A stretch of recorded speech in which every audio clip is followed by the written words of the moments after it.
Señora Pontón, decía o seu socio de Esquerra Republicana que xa vai sendo hora de que de Cataluña deixen de salir cousas e que non salga nada máis e que a Cataluña veña todo. Por lo tanto, ese todo é a costa dos demais. Simplemente lle pregunto para respostarlle ben na réplica. Está vostede de acordo con eso ou está de acordo cos intereses reales de Galicia? Mais nada, moitas gracias. Sí, señor xefe da oposición, encantada lle respondo as súas preguntas.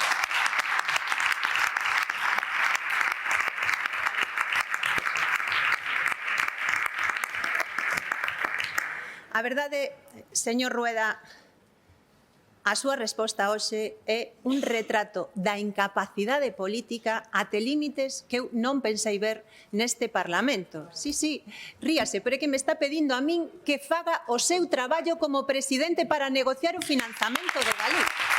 Pero dase conta de en que papel se deixa quedar a vostede, señor Rueda.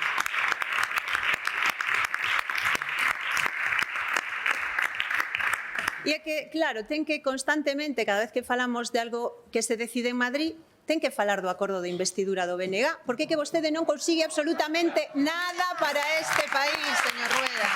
Ríase, sí.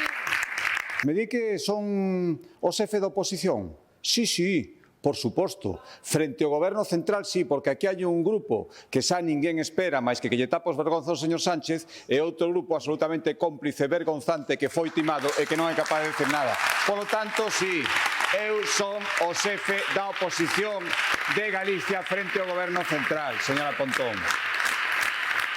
A moita honra, porque vostedes chegan ali e calan como corderiños.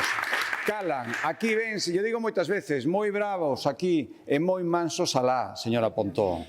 E así lles vai, e así lles toman o pelo, alá vostedes. Eu xa sei, non espero, home, se tivera que esperar que vostede fixera o traballo de reivindicación ante o Goberno Central, aviados íbamos en Galicia, señora Pontón.